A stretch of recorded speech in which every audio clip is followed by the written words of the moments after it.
দর্শক, বলা হয়ে থাকে প্রবাসী জনগোষ্ঠীর মধ্যে দেশের সবচেয়ে মেধাবী, সবচেয়ে শিক্ষিত এবং সবচেয়ে অর্থশালী বিপুল সংখ্যক মানুষ আছেন যারা রেমিটেন্সের চেয়েও গভীরতর অবদান রাখতে পারেন। অনেক প্রবাসী দেশের ক্রান্তিকালে স্বেচ্ছাসেবীদের মতোই নিজেদের সময়, মেধা এবং সম্পদকে কাজে লাগানোর পথ খুঁজছেন। সেই সব স্বপ্নবাজ মানুষদের কথা বলবো আরটিভির নিয়মিত আয়োজন প্রবাসে পরবাসেতে। আপনাদের সঙ্গে আছে আমি মাসুক সিদ্দিক এবং আজকে আমাদের স্টুডিওতে অতিথি হিসেবে উপস্থিত রয়েছেন যুক্তরাজ্য প্রবাসী community activist engineer Mohammad Sadekul Alam. স্বাগতম ভাইয়া, বসুন। ধন্যবাদ। কেমন আছেন? আলহামদুলিল্লাহ, আপনাকে ধন্যবাদ। খুব ভালো লাগছে আজকে আপনাকে পেয়ে। Thank you. আমরা পুরোটা সময় যেহেতু আমাদের অতিথিদের জীবনটাই জানি বা তাদের বিশেষ বিশেষ কর্মগুলো জানি, সেক্ষেত্রে আসলে একজন মানুষের শৈশবটা হচ্ছে তার সবচেয়ে সুন্দর একটা সময়। কেমন ছিল শৈশবটা একটু শুনি। আলহামদুলিল্লাহ, অনেক ভালো ছিল। আসলে আমার পরিবারটা আসলে বড় পরিবার। আমরা 5 বোন 2 ভাই এবং আমার মা। খুব ছোটবেলায় আমার বাবা মারা যায়। তো আমার বড় বোনের আসলে সবচেয়ে বেশি অবদান আমাদের পরিবারের ক্ষেত্রে, এবং অবভিয়াসলি এখন তো বিবাহিত। আমার ওয়াইফ সমস্ত স্ট্রাগলগুলোতেই আমার সাথে আছেন। তো সমস্ত পরিবারগুলো আসলে একসঙ্গে মিলেমিশেই থাকা, এবং আলহামদুলিল্লাহ। আমরা আপনার আসলে একটু কাজের ক্ষেত্রে এখন ঢুকবো। যে হয় কি যে মানুষের যে কাজগুলো তার উদ্ভাবন বা যেগুলো তার সাথে আসলে বিশেষভাবে সম্পৃক্ত, কোনোটাকে একটার চেয়ে আরেকটার সাথে কম্পেয়ার করা যায় না। প্রত্যেকের জায়গায় প্রত্যেকটি কাজই, কিন্তু তারপরেও হয় না যে কিছু কাজ মানে হুট করে যদি চোখ বন্ধ করি দুই একটা কাজ মনে পড়ে যায়, এরকম কোনো কাজের কথা বলবেন? আমি মনে করি অ্যাজ এ ইঞ্জিনিয়ার হিসেবে বাংলাদেশ এম্বাসির যতটুকুই আমরা কাজ করেছি, আমার কাছে এটা সবসময় অনেক বড়। কারণ বাংলাদেশি হিসেবে ইউকের মতো জায়গায় বাংলাদেশ এম্বাসির কাজ করতে পারাটা আমি মনে করি এটা একটা সৌভাগ্যের বিষয়। অবশ্যই। আর ইউকেতে আমরা প্রাইভেট সেক্টরে আমাদের স্পেশালিটি হচ্ছে হাউজিং, বাট আমরা প্রাইভেট স্কুল, ইউনিভার্সিটি ক্যাম্পাস এবং আপনার কলেজ বিল্ড করার জন্য সরকারের কাছ থেকে পারমিশন নিয়ে আসা, তারপরে এটাকে কনস্ট্রাকশন করে দেওয়া এবং সমস্ত কমপ্লায়েন্সগুলো মেনটেন করে এবং টপ স্ট্যান্ডার্ডে আপনার ডেলিভারি করা। আমি মনে করি যে বাংলাদেশি বংশোদ্ভূত প্রতিষ্ঠান হিসেবে আমরা আলহামদুলিল্লাহ ওয়ান অফ দ্য টপ। অবশ্যই, এবং আমরা শুভকামনা জানাচ্ছি আপনাদের এই প্রচেষ্টা এবং এই একটা নীতির উপর চলার যে চেষ্টা সেটার জন্য। দারুণ সুন্দরভাবে এগিয়ে যাচ্ছে আপনার ক্যারিয়ার, এবং আপনি ক্রিয়েটিভ ডিজাইন এবং কনস্ট্রাকশন লিমিটেড নামক একটি প্রতিষ্ঠানের সাথে যুক্ত, যে প্রতিষ্ঠানটার কথা হয়তো বা গল্পে চলে এসেছে ইতোমধ্যে। আমরা আরেকটু বিশদভাবে শুনি। ক্রিয়েটিভ ডিজাইন অ্যান্ড কনস্ট্রাকশন এটা সবার জন্য একটা কোম্পানি, বাট আমি মনে করি এটা আমি এবং আমাদের যারা সিডিসিতে যারা টপ ম্যানেজমেন্ট আছেন, এটা আমাদের জন্য একটা ইমোশন। একদম। আসলে অনেকের জন্যই, অনেকে বলবেন যে এটা আসলে ব্যবসা, অবশ্যই ব্যবসা, বাট আমি বা আমার পরিবার আমরা যেইভাবে সিডিসিকে আপনার বিল্ড করার চেষ্টা করেছি, এটা লাইক আপনার সন্তানের মতো।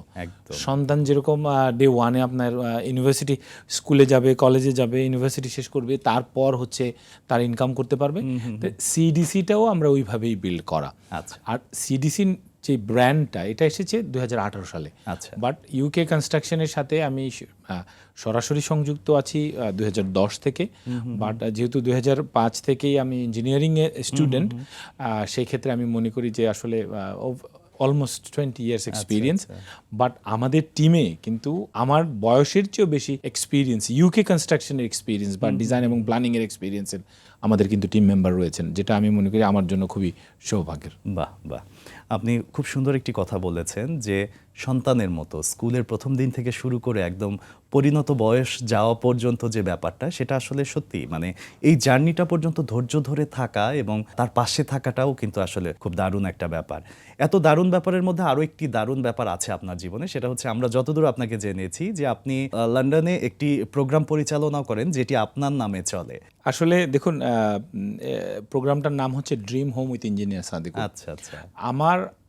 আমি যেটা বললাম যে আমাদের কমিউনিটিতে ইউকের মানুষের জীবনযাত্রায় আমার সবসময় চেষ্টা ছিল যে আমার যে যোগ্যতা যতটুকুই আল্লাহ রাব্বুল আলামিন দিয়েছেন, এটা আমি আসলে কমিউনিটিকে বিলিয়ে দিতে চাই।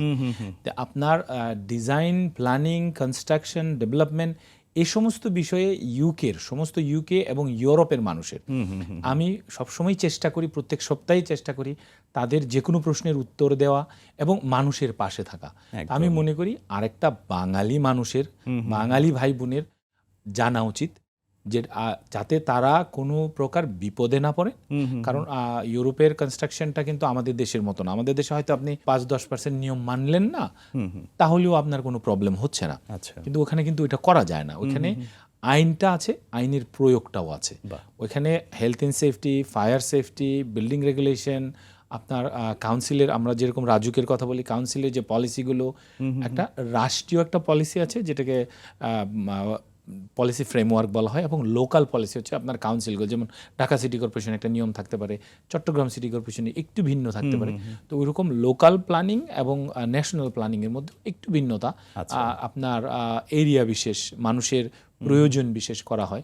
তো এগুলোই আমরা আমাদের টিম আমরা চেষ্টা করি সমস্ত বাঙালি ভাই বোনদেরকে আপনার অ্যাডভাইসটা করার জন্য। আপনি লোকাল এবং এরিয়া প্ল্যানিংয়ে একটু পরিবর্তনের কথা বলছিলেন, সেটাকে যদি একটু দেশের গণ্ডি পেরিয়ে চলে আসি, আমাদের বাংলাদেশে চলে আসি, পার্থক্য কি কি দেখছেন? যে বিশাল তো পার্থক্য, আমরা আসলে এটা বলার অপেক্ষাই রাখি না। অ্যাবসলিউটলি আপনি দেখুন, আমাদেরও কিন্তু নিয়মগুলো ব্রিটিশ বা ব্রিটিশদের স্ট্যান্ডার্ডেই। এখানে যে জিনিসটা হচ্ছে, এখানে আসলে এর প্রয়োগটা বা আমরা যেইভাবে, আপনি দেখুন ছোট্ট একটা দেশ, আমাদের দেশ, আমাদের এই সোনার বাংলাদেশ, হ্যাঁ, এই বাংলাদেশটা, এখানে এত বেশি মানুষ, আপনি 10 জন অফিসার দিয়ে বা 20 জন অফিসার বা 2000 অফিসার দিয়ে আসলে এটাকে মানে প্র্যাকটিক্যালি ইজ কন্ট্রোলেবল না। এটা কিন্তু আমাদেরকে আগে মানতে হবে। একদম। তারপরও যে জিনিসটা আমার ব্যক্তিগত পর্যায় থেকে যে ক্ষোভটা, মানে আমাদের যে কর্মকর্তা কর্মচারী বা সিস্টেমের উপর, যে আমরা কিন্তু বিদেশে যাই, আমরা কিন্তু বিদেশের নিয়মগুলো দেখি, কিন্তু আমরা আসলে ওই নিয়মগুলো ফলো করি না। আচ্ছা, এটা হচ্ছে আমার আক্ষেপ। আমি যেহেতু তাদের জায়গায় নেই, তো তারা হয়তো তাদের জায়গায় অনেক ভালো বা অনেক অনেক অনেক পরিশ্রম করছেন এগুলোকে বাস্তবায়ন করার জন্য, বা ইনশাল্লাহ যদি কখনো সুযোগ হয় আমি বাংলাদেশের জন্য কিছু করতে চাই। বাংলাদেশের আপনার হাউস বিল্ডিং বলেন, রোডস অ্যান্ড হাইওয়ে বলেন, বা মডার্ন কনস্ট্রাকশন টেকনোলজিতে বলেন, অবদান রাখতে চাই। যেভাবে আমাদের বাঙালি যারা আছেন, বাঙালি সহ ইউরোপের সমস্ত মানুষের মানে পাশে দাঁড়িয়েছি, আমাদের সিডিসি পুরো পরিবার। যদি কখনো সুযোগ হয় ইনশাল্লাহ দেশের জন্য, কারণ এখানেই আমার বড় হওয়া। একদম একদম। আমি আপনাকে আরেকটা মজার কথা বলি। আমি যখন ইউকেতে যাই তখন আমার বয়স ছিল 20 বছর 7 মাস। আচ্ছা। তার মানে হচ্ছে বাংলাদেশ কিন্তু আমাকে একেবারে একটা যুবক বানিয়ে পাঠিয়েছে। একদম। তো এই বাংলাদেশের প্রতি দায়বদ্ধতা কিন্তু অনেক, বাংলাদেশের জন্য অনেক কিছু করার। আপনাদের মতো সফল মানুষরা আসলে এভাবে যদি সবাই চিন্তা করে, ছোট ছোট ছোট করে, দেখবেন যে একদিন বাংলাদেশের পুরো চেহারাটাই হয়তো আমূল পরিবর্তন হয়ে যাবে। অতি সম্প্রতি একটি ঘটনা গিয়েছে যে 5.7 রিক্টার স্কেলে যখন ভূমিকম্প হলো, তখন বাংলাদেশের মানুষ, বিল্ডিংগুলোর সাথে সাথে মানুষগুলোও কিন্তু কেঁপে উঠেছে।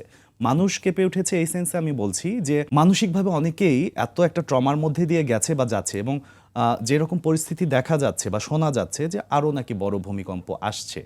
এটা নিয়ে যদি আপনার কিছু বলার থাকে, যে বর্তমানে বাংলাদেশের আবাসনগুলো বা স্থাপনাগুলো যেরকম পর্যায়ে আছে, কি পরিমাণ ক্ষতি হবে আসলে আপনি মনে করছেন? দেখুন, আমি এই প্রশ্নটা সরাসরি উত্তর দিতে চাই না। জি।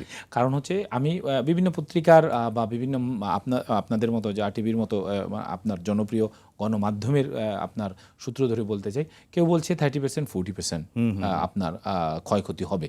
ইনশাল্লাহ আশা করি আল্লাহ আমাদেরকে সেভ করবেন, but the practicality is completely different. আপনি যদি দেখেন আমাদের ডিজাইন শৈলীতে আধুনিকতা নিয়ে আসতে হবে। There is a modern building. এখন দেখুন, আমি ছোট্ট একটা স্পেসিফিক, আমার বোধগম্য না যে কেন আমরা জিপসাম বোর্ড দিয়ে আমরা পার্টিশনগুলো করছি না। আমরা জানি যে আমাদের নিশ্চয়ই with respect to all the experience engineer আমাদের দেশের, এখন কথা হচ্ছে যে বিল্ডিংয়ের লোডটাকে কমানো যাবে। সবচেয়ে বড় কথা, I want to work on one specific area in Bangladesh, যেটা হচ্ছে যে আমাদের যে পার্টিশন ওয়ালগুলো আমরা কিন্তু ব্রিক দিয়ে করি অথবা কংক্রিট দিয়ে করি। আল্লাহ না করুক কখনো যাতে এরকম না হয়, বাট আমরা যদি জিপসাম বোর্ড, উন্নত দেশে যে ইংল্যান্ডে আমরা করি, জিপসাম বোর্ড দিয়ে কি আপনার প্লাস্টার বোর্ড দিয়ে আপনি মেটাল ফ্রেম দিয়ে আপনি এক্স্যাক্টলি সেম, আপনার কিছু কিছু ক্ষেত্রে বেটার সাউন্ড প্রুফ পাচ্ছেন। আচ্ছা, তার মানে হচ্ছে যদি কোনো কারণে ভেঙে পড়ে, বাট যেহেতু আমরা সবাই বুঝতে পারছি যে ভূমিকম্পের আমরা ঝুঁকিতে আছি, লাইক জাপান, তারা কিন্তু বিল্ডিং বানায় যে জানে যে এই বিল্ডিং যদি ভাঙে ক্ষয়ক্ষতি কম হবে, কারণ তাদের টেকনোলজিক্যাল অ্যাডভান্সমেন্ট একদম ইজ দেয়ার। বাট আমি আশা করব আমাদের যারা মানে আপনার অনেক এক্সপিরিয়েন্স ইঞ্জিনিয়ার আছেন, তারা আমাদের বিল্ডিং ডিজাইনের ক্ষেত্রে, ইন্টারনাল পার্টিশনের ক্ষেত্রে আপনি কিছুই করতে পারবেন না। Either you go in RC structure or steel structure, আপনাকে করতেই হবে, নাহলে তো আপনার বিল্ডিং স্টেবল হবে না। বাট বিল্ডিংয়ের আননেসেসারি যে ওয়েটগুলো আছে, এগুলোকে কিন্তু অনেকাংশেই এখন পৃথিবীতে অনেক মডার্ন টেকনোলজি আসছে, মেটেরিয়াল আসছে। আমি আশা করব যে সরকার এটাকে উৎসাহিত করবেন, যারা এই জিপসাম বোর্ডের বা বিল্ডিংটাকে লাইট ওয়েট করার জন্য। এবং সবচেয়ে বড় কথা হচ্ছে যে ইন কেস অফ কলাপস, সেই ক্ষেত্রে দেখুন একটা ব্রিক যদি আপনার উপর পড়ে, আপনি অনেক বেশি ক্ষয়ক্ষতি হবে, কিন্তু এই জিপসাম বোর্ডটা কিন্তু আপনার উপরে ওইভাবে পড়বে না। কারণ হচ্ছে is a big size board, যেটা হচ্ছে আপনার, আমরা বলে থাকি 8 ফিট বাই 4 ফিট, এবং এটাকে স্ক্রু দিয়ে লাগানো হয়, মেটাল ফ্রেম দিয়ে যদি করা হয়, দেন এটা কিন্তু আপনার একটা ব্রিক যেইভাবে ক্ষতি করবে, তার 10 ভাগের 1 ভাগও হয়তো ক্ষতি করবে না। আমি মনে করি যে আমাদের বিল্ডিং টেকনোলজির ক্ষেত্রে, ডিজাইনের ক্ষেত্রে আমাদের যারা রেসপন্সিবল আছেন, তারা এই জিনিসগুলো নিশ্চয়ই আপনার খেয়াল রাখবেন। আপনি বিল্ডিং ডিজাইন, টেকনোলজি এবং বিশেষভাবে জিপসাম বোর্ডের উপর নজরটা দেওয়ার জন্য বললেন। আমরা এই গল্পে আসবো কিন্তু একটা বিরতির পর। দর্শক, নিয়ে নিচ্ছি ছোট্ট একটি বিরতি, সাথেই থাকুন, ফিরছে একটু পরেই। দর্শক, ফিরে এলাম বিজ্ঞাপন বিরতির পর। ধন্যবাদ আমাদের সাথে থাকার জন্য। আমরা চলে যাচ্ছি আবারও অতিথির সাথে আড্ডায়। স্যার, আপনি যেমনটা বলছিলেন যে জিপসাম বোর্ড যদি ব্যবহার করা যায়, অনেক ক্ষতির আসলে সম্ভাবনা কমে যায়। এক্ষেত্রে আসলে বাংলাদেশের মানুষ বিশেষভাবে যে বিষয়টা ভাবে যে খরচ বেড়ে যাচ্ছে কিনা, সেই জায়গাটা যদি একটু বলতেন। দেখুন, অ্যাবসলিউটলি নট। আপনার এখানে খরচ বাড়বে না, কারণ আমরা কিন্তু, আমি সবসময় বলি যে ভৌগোলিকগত কারণে এবং জনসংখ্যার কারণে আমরা কিন্তু মিনি চাই না, আমরা কিন্তু হতে পারি। আপনি দেখুন, যদি আমার সাবজেক্ট থেকে একটু বাইরে গিয়ে একটা আপনার এক্সাম্পলের সাথে আমি যদি অ্যাড করার চেষ্টা করি, আমরা রেডিমেড গার্মেন্টসে ওয়ার্ল্ডের মধ্যে সেকেন্ড। কেন? কারণ হচ্ছে আমাদের এখানে জায়গাও আছে, প্রোডাকশনের ফ্যাসিলিটিও আছে, ইনফ্রাস্ট্রাকচার আমরা ওইভাবে বিল্ড করেছি। সবচেয়ে বড় কথা হচ্ছে যে আমাদের মানুষ আছে। একদম, চায়না পৃথিবীর মধ্যে নাম্বার 1 ইন এনি সেক্টর। আপনি হয়তো আইটিতে কেউ কেউ বলে যে America, but I don't think so. আমাকে যদি বলেন জাপান, চায়না মিলিয়ে আমেরিকা আসলে ওটার মধ্যে কিছুই না। বাট এখন আমরা কিন্তু এই জিপসাম বোর্ডের ক্ষেত্রে আমরা কিন্তু এখানে আমাদের ফ্যাক্টরি করতে পারি, যেহেতু বাঙালি ভাই বোনরা অত্যন্ত পরিশ্রমী। পৃথিবীর যে জায়গায় যাচ্ছে আমরা সুনামের সাথে কাজ করছি। দু একটা অ্যাক্সিডেন্ট সব জায়গায় আছে, সব দেশেরই আছে, বাট এখানে কিন্তু এই ফ্যাক্টরিগুলো 100% পসিবল। এবং আমি মনে করি যে প্রাইভেটাইজেশনে বা প্রাইভেট যে উদ্যোক্তা, তারা সরকারের যদি সঠিক সাহায্য পায়, আপনার বিদেশ থেকেও কিন্তু যদি একটা পলিটিক্যাল স্টেবিলিটি আসে, যদি বিশ্বাস দেওয়া যায় মার্কেটকে যে আমরা আসলে এখানে ফ্যাক্টরি করতে পারবো, আমি মনে করি কনস্ট্রাকশন মেটেরিয়ালের ক্ষেত্রে গার্মেন্টসের চেয়েও বেশি সম্ভাবনা বাংলাদেশের আছে।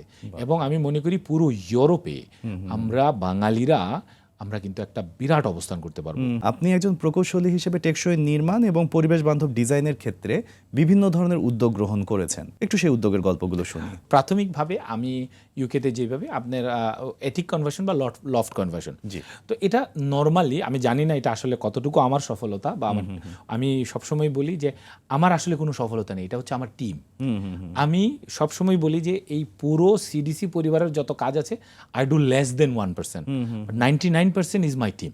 আচ্ছা, আমাদের বাঙালিরা আমরা দেখেছি যে যেহেতু আমাদের নিজস্ব কোনো বড় এস্টাবলিশমেন্ট নেই ইন টার্ম অফ কনস্ট্রাকশন, সেই ক্ষেত্রে আমরা কিন্তু আমাদের কমিউনিটির মানিগুলো অন্য জায়গায় চলে যায়, আমাদের কমিউনিটির মানুষগুলো সাফার করে।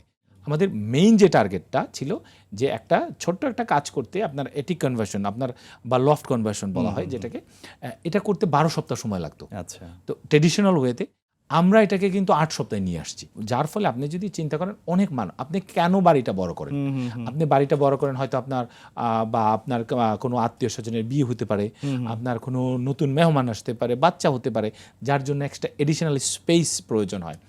এই ক্ষেত্রে আপনার 4 সপ্তাহ সেভিং, আমি মনে করি এটা ম্যাসিভ একটা ইম্প্যাক্ট নিয়ে এসেছে।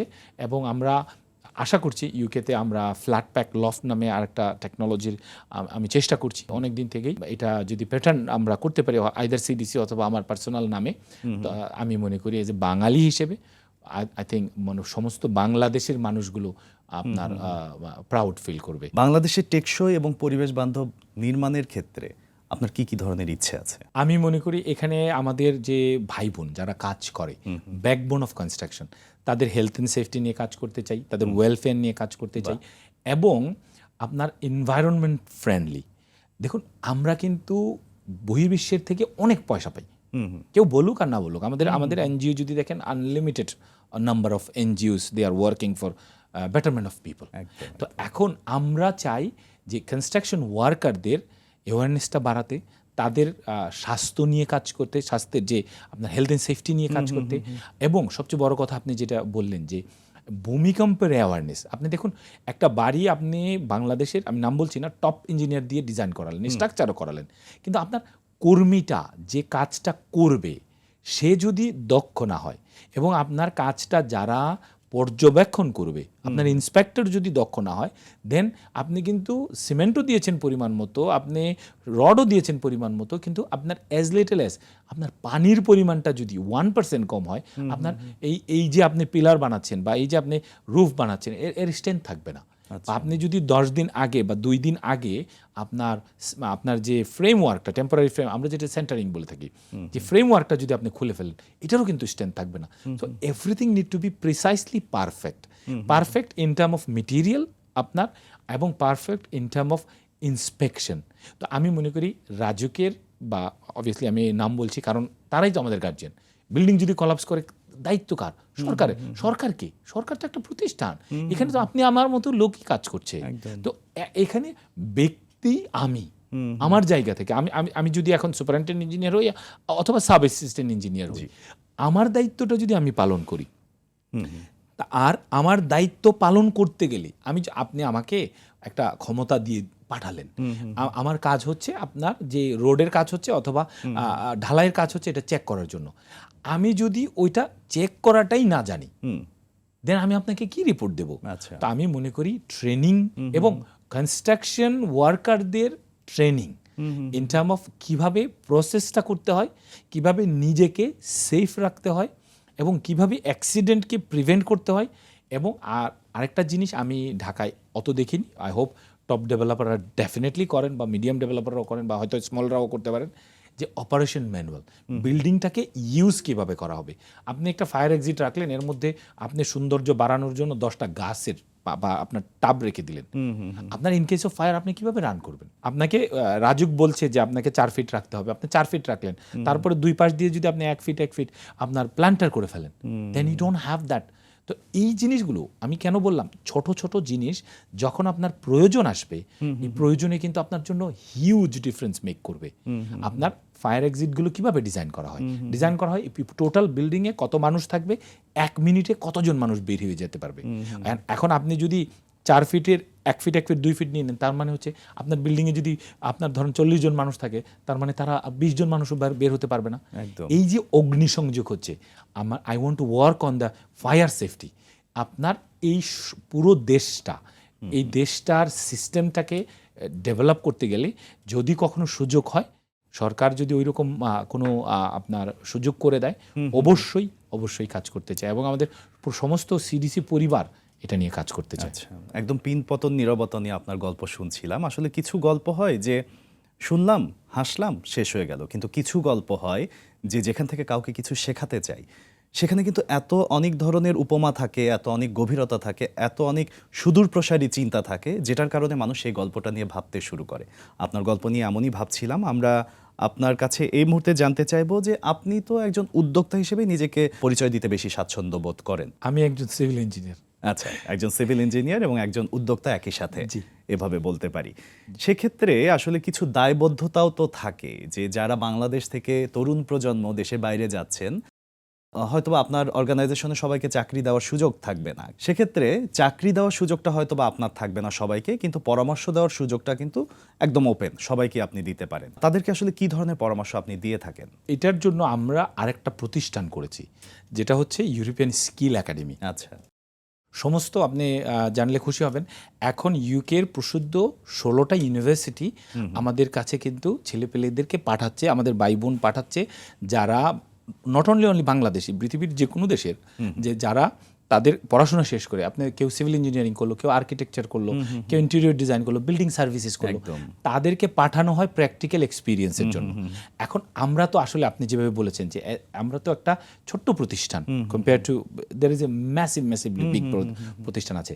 তো যেহেতু আমরা ওইটা পারছি না সবাইকে ওই অ্যাকোমোডেট করতে, এই জন্য আমরা একটা সামাজিক দায়বদ্ধতা থেকে আমরা একটা প্রতিষ্ঠান করেছি, যে প্রতিষ্ঠানটা হচ্ছে ইউরোপিয়ান স্কিল একাডেমি, যার মাধ্যমে অ্যাজ লিটল অ্যাজ, দেখুন নাথিং রং টু সে ইট, আমরা অনেক সময় সিভিটা সঠিকভাবে আমরা গুছিয়ে রেডি করতে পারি না। কারণ আমি একটা ড্রাফট, মানে ছেলে বা মেয়ে যেই হোক সে আর্কিটেক্ট, কিন্তু সে পড়াশোনা অবস্থায় সে আর্কিটেক্ট বলতে পারছে না, কিন্তু সে কাজটা কিন্তু পারে। এখন সে বাংলাদেশের আর্কিটেক্ট, ইউকেতে গিয়ে আসলে হয়তো সে আর্কিটেক্ট হিসেবে পরিচয় দিতে পারছে না, কারণ তার মেম্বারশিপ নেই, বা ইঞ্জিনিয়ার সে পরিচয় দিতে পারছে না। তখন তাকে যখনই একটা আপনার জবের জন্য অ্যাপ্লিকেশন করতে হয়, তখন তাকে বলা হয় যে ইউ আর ওভার কোয়ালিফাইড, ইন্টারভিউর জন্য ডাক পায় না। সেক্ষেত্রে কিন্তু আমরা তাদেরকে বলার চেষ্টা করি, তুমি বলো যে এক্সপিরিয়েন্স ইন ড্রাফটম্যান, তাইলে কিন্তু চাকরিটা পাবে। কারণ চাকরিটা যদি না পায়, তার পড়াশোনা is a huge costly country, one of the most expensive country. I think out of top 10 London is going to be one of them. এখানে কিন্তু চাকরিটা অনেক জরুরি, unless the super rich kids, that's different. তো আমাদের মতো যারা আপনার চাকরি পড়াশোনা মধ্যবিত্ত, নিম্ন মধ্যবিত্ত পরিবারের আমাদের মতো যারা ছেলে, তাদের জন্য আমি মনে করি চাকরিটা অনেক ইম্পর্টেন্ট। তো এই জিনিসটাকে মাথায় রেখে আমরা আসলে আমাদের যে ইউরোপিয়ান স্কিল একাডেমি, এটার কাজ হচ্ছে আপনার স্কিলটাকে ডেভেলপ করে দেওয়া, নট অনলি আপনার গ্র্যাজুয়েট বা পোস্ট গ্র্যাজুয়েট তাদের জন্য, যারা বাঙালি ভাই বোন আছেন, obviously it's not only for Bangladeshi, but ইউকেতে যারা বসবাস করে সবাই এই সুযোগটা নিয়ে থাকেন, যে তাদের কেউ আসলে ধরুন 5 বছর 10 বছর পড়াশোনার পরে কিছুই করছে না, বা 2 বছর কিছুই করছে না, তাদেরকে আমরা আপনার চেষ্টা করি পরামর্শ দেওয়ার জন্য, যে তারা যদি টেকনিক্যাল লাইনে পড়াশোনা করে, সেই ক্ষেত্রে আপনার হয়তো অনেকগুলো আপনার 6 উইক কোর্স থেকে 6 মান্থের যে কোর্স রয়েছে, বিভিন্ন আপনার রেঞ্জের রয়েছে, উইদিন বিল্ট এনভায়রনমেন্ট, আমরা তাদেরকে এই মানে পরামর্শগুলো দিয়ে থাকি, আমরা তাদেরকে পদগুলো দেখিয়ে থাকি, দ্যাটস অ্যাবসলিউটলি ফর ফ্রি। আমরা কিন্তু আমাদের বাঙালি ভাই বোনদের জন্য কোনো চার্জ করি না। এটা আমরা তাদের জবের জন্য, তাদের একটা লোককে জব পাওয়ার জন্য যত সাহায্য সহযোগিতা দরকার হয় আমাদের কাছ থেকে তারা কিন্তু এই জিনিসটা পেয়ে থাকে। খুবই দারুণ একটা ব্যাপার আসলে, এই ধরনের সহযোগিতাগুলো বা এই যে মেন্টরশিপ আমি যেটাকে বলবো, এটা আসলে দরকার আছে। সেটা যদি বাংলাদেশেও আপনারা করেন, সেটাও কিন্তু বেশ দারুণ একটা উদ্যোগী হয়। যেহেতু আপনার পরিষদ থেকে আপনি করছেন, সেখানেও আপনাকে সাধুবাদ। এবং একই সাথে আপনার কাছে জানতে চাইবো যে স্কিল ডেভেলপমেন্ট কথাটা বারবার উঠে আসছিল আপনার কথায়। আসলে স্কিল ডেভেলপমেন্টের ক্ষেত্রে এক একজনের ইন্টারেস্টের জায়গাটা এক এক দিকে, সেক্ষেত্রে আরও কি কি ক্ষেত্রে আসলে স্কিল ডেভেলপ করলে আন্তর্জাতিক বাজারে বাংলাদেশি শিক্ষার্থীদের বা কর্মীদের সুযোগটা বৃদ্ধি পায়? দেখুন, এখানে আমি তো শুধু একটা বিষয় নিয়ে জানি, আমার কিন্তু অত বেশি জ্ঞান নেই। জি জি। Built environment, construction, design, planning, আমি মনে করি কনস্ট্রাকশনের ক্ষেত্রে বাংলাদেশিদের, আমরা যারা আছি বাংলাদেশিদের কিন্তু একটা হিউজ রয়েছে। আপনি দেখুন, পুরো মিডল ইস্ট কিন্তু আমরাই বিল্ড করছি, একদম অলমোস্ট এভরি মিডল ইস্ট, আপনি মিডল ইস্টার্ন কান্ট্রি আপনি দেখেন, কনস্ট্রাকশনে আমরাই। আমি মানে আল্লাহ আমাকে তৌফিক দিয়েছেন, আমি অনেক দেশে যাই মিডল ইস্টের। এখন আমরা যদি এখানে plumber, electrician, CCTV installer, network engineer, আপনার you name it, bricklayer, plasterer, painter, decorator, retrofitter, আপনি একটা বিল্ডিং বানাতে গেলে, ইভেন কনস্ট্রাকশন ক্লিনার, এটাও যদি আমরা প্রফেশনালি ট্রেইন আপ করি, আর সবচেয়ে বড় যে জিনিসটা চাচ্ছি, যদি ইনশাল্লাহ সুযোগ হয়, শুরু করেছি আমরা বাংলাদেশেও, যে জিনিসটা হচ্ছে যে আপনার স্কিলটাকে ডেভেলপ করে এবং ইউকের প্রতিষ্ঠানগুলো যাতে সার্টিফাই করে, যাতে আমাদের যে একটা অঘোষিত কথা আছে যে বাংলাদেশে যে কোনো সার্টিফিকেট পাওয়া যায়, যার জন্য আসলে মানুষ বিলিভ করতে চায় না। আমরা বাংলাদেশি হিসেবে বাংলাদেশকে এই জিনিসটা দিতে চাই, যে একটা বাংলাদেশে বসে ইউকের একটা ডিগ্রি পাবে এবং এটা অথেন্টিক, এবং যাতে করে আপনি রোমানিয়ায় যান, রোমানিয়ান ভাষাটা শিখে যান। এখানে যে জিনিসটা হচ্ছে, অসংখ্য মানুষ যাচ্ছে। দেখুন, man power is different business, এটা যারা করে তারা অনেক ভালো করে। আমরা অনেকেই বলে যে আমাকে এনে পানিতে ফেলে দিয়েছে। আমরা সিডিসি পরিবার বা ইউরোপিয়ান স্কিল একাডেমি, আমরা ওই মানুষটাকে, সে যদি পানিতেও পড়ে, তাকে আমরা সাঁতার শেখাতে চাই, সে মরবে না। একটা মানুষ আপনার রোমানিয়ায় যাবে, তার রোমানিয়ান ভাষা শেখা দরকার। একটা মানুষ যে আপনার সৌদি আরবে যাবে, সে তার আরবি শেখা দরকার। তো এখন কথা হচ্ছে যে আমাদের প্রতিষ্ঠানগুলো যারা আছে তাদের সবাইকে একসাথে নিয়ে আমরা কাজ করতে চাই। যে এজেন্সিগুলো আছে তাদেরকে নিয়ে কাজ করতে চাই বাংলাদেশ বিল্ড করতে, কাজ করতে চাই বাংলাদেশিদের জন্য। যদি সুযোগ হয়, বাকি তো আল্লাহ। আমরা আমাদের আয়োজনের একদমই শেষ দিকে চলে এসেছি, কিন্তু শেষ দিকে যে বিষয়গুলো আসলে না জানলেই নয়, যে অনেকদিন পর দেশে আসলেন। কতদিন পর? খুব বেশি না, 57 days। 57 days, আচ্ছা, তাহলে অনেকদিন কথাটা একদমই ভুল আমার। আমি নিয়মিতই আসি। আচ্ছা, নিয়মিতই যে আসা হয়, কিন্তু তারপরে দেখা যায় যে এই 57 ডেজে প্রতি মুহূর্তে নাকি আবহাওয়া, মানুষের মন সবকিছুই বদলায়। এই 57 ডেজে কি কি পরিবর্তন দেখলেন বাংলাদেশের? বাংলাদেশের এই 57 days-এর পরিবর্তন হচ্ছে, মনে হচ্ছে একটু জ্যাম বেশি। আচ্ছা, ঢাকায় চলতে গেলে একটু জ্যাম বেশি। মার সাথে এখনো দেখা হয়নি, তার অনুভূতিটা আসলে বুঝতে পারছি না। ইনশাল্লাহ আগামীকালকে যাব। আর ব্যস্ততা, আমার মনে হচ্ছে মানুষ একটু ধৈর্যহারা হয়ে যাচ্ছে। আচ্ছা, ডিফারেন্ট কারণ, I don't want to mention it, but আচ্ছা, খুব বেশি না। হয়তোবা আমার সাথে সাথে দর্শক যারা দেখছে তারাও বুঝতেই পেরেছে কি বিষয়ে আপনি বলছেন। যেটা আপনার কাছে জানতে চাইবো শেষ মুহূর্তে, এই যে আপনি বলছেন যে মানুষ একটু অস্থির হয়ে যাচ্ছে, এই অস্থিরতা থেকে আসলে নিজেকে শান্ত রাখা এবং একই সাথে নিজের জীবনটাকে সামনের দিকে সুন্দরভাবে গঠনমূলকভাবে এগিয়ে নিয়ে যাওয়া আসলে আমাদের সবারই লক্ষ্য। কিন্তু আপনার কাছে জানতে চাইবো, এই যে আমরা বর্তমান সময়ে যে পরিস্থিতির মধ্য দিয়ে যাচ্ছি, সামনের দিনগুলো কেমন হলে ভালো হয়, বা নতুন বাংলাদেশ কেমন হলে ভালো হয়? নতুন বাংলাদেশ আমি দেখতে চাই যেখানে মানুষের স্বস্তি থাকবে। স্পেশালি সরকার এখন যারা আছেন তারা হোক বা আগামী সরকার হোক, ভূমিকম্পের উপরে প্রত্যেকটা পাড়া মহল্লায় আপনার ডিজিটাল ব্যানারে হোক বা আপনার সভা সমিতির মাধ্যমেই হোক, আপনাদের মাধ্যমেই হোক, ভূমিকম্পে কিভাবে নিজেকে শান্ত রাখতে হয়, কিভাবে পরিবারকে আপনার সেফ করতে হয়, এগুলো আপনার অবশ্যই প্রশিক্ষণ দেবেন। আর একটা সমৃদ্ধশালী বাংলাদেশ দেখতে চাই, যে বাংলাদেশে আপনার দেখুন, আমি যেহেতু প্রবাসী, আমরা পৃথিবীর মধ্যে সবচেয়ে, আমার কাছে এটা খুবই খারাপ লাগে, I want to work on that as well, যে আমরা পৃথিবীর মধ্যে সবচেয়ে লোয়েস্ট ইনকাম পার আওয়ার হিসাবে 120 থেকে আপনার 80 থেকে 120 টাকা আমরা ইনকাম করি বাঙালিরা অ্যাভারেজ। হ্যাঁ, আমাদের পার্শ্ববর্তী দেশ ভারত 450 রুপি করে। এটা আমাকে কষ্ট দেয়।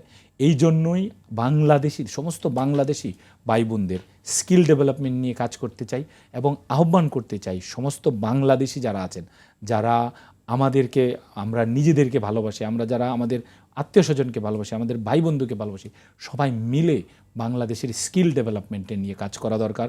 এবং যারা বিদেশে যেতে হয়, আর যেহেতু আমাদের দেশটা ছোট, এত চাকরি সরকারের পক্ষে বা বেসরকারি প্রতিষ্ঠানের পক্ষেও জোগাড় দেওয়া সম্ভব হচ্ছে না, বাস্তবতা মানতেই হবে।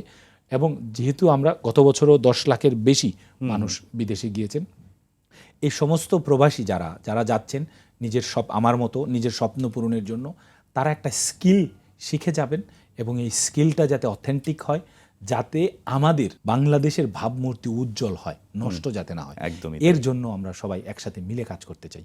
খুবই দারুণ বলেছেন। এবং আমার ধারণা যে আমাদের দর্শকরা যারা আমাদের আজকের এই আয়োজন দেখছে, তাদের চিন্তার ভেতর মহলে যদি আপনার এই কথাগুলো প্রবেশ করে এবং তারা যদি এই বিষয়গুলো নিয়ে ভাবে এবং কাজ করে, আসলে সম্ভাবনা খুব বেশি দূরে নয় আমার মনে হয়। আমরা চলে এসেছি আমাদের আজকের আয়োজনের একদমই শেষ পর্যায়ে। যদি প্রবাসী পরবাসের দর্শকদেরকে আপনার কিছু বলার থাকে। আমন্ত্রণ জানানোর জন্য ধন্যবাদ। এবং আপনারা যারা প্রবাসে যাওয়ার চিন্তা করছেন, আইদার ইজ স্টুডেন্ট ভিসা হোক, কাজের ক্ষেত্রে হোক, আপনারা অবশ্যই যাওয়ার পূর্বে আপনারা দেখে নেবেন যে দেশে যাচ্ছেন সেই দেশের অন্তত ভাষাটা আপনারা জানেন কিনা। অ্যাটলিস্ট মিনিমাম কমিউনিকেশনের জন্য যে ভাষাটা দরকার, সেই ভাষাটা অবশ্যই শিখে যাবেন এবং একটা স্কিল নিয়ে যাবেন, যে টেকনিক্যাল স্কিল, এটা হতে পারে ড্রাইভিং, অ্যাজ লিটল অ্যাজ। তো আপনারা অবশ্যই সেই দেশের সম্বন্ধে জানবেন, ভাষাটা শিখবেন এবং একটা স্কিল নিয়ে যাবেন। অনেক ধন্যবাদ আপনাকে আজকে আমাদের এখানে উপস্থিত থাকার জন্য। আপনাকেও ধন্যবাদ। ভালো থাকবেন। দর্শক, আজকে আমরা কথা বলছিলাম যুক্তরাজ্য প্রবাসী প্রকৌশলী এবং কমিউনিটি অ্যাক্টিভিস্ট মোহাম্মদ সাদিকুল আলমের সঙ্গে। তার অভিজ্ঞতা প্রমাণ করে সঠিক লক্ষ্য, পরিশ্রম এবং টেকসই চিন্তাভাবনা থাকলে প্রবাসের অভিজ্ঞতায়ও দেশের উন্নয়নে কাজে লাগানো সম্ভব। নতুন বাংলাদেশ গড়তে দরকার সচেতনতা, দক্ষতা এবং দায়িত্বশীল প্রজন্ম, যার নেতৃত্বে থাকবে দেশ বিদেশের তরুণরা। সেই আশায় শেষ করছি আমাদের আজকের আয়োজন। ধন্যবাদ আমাদের সাথে থাকার জন্য।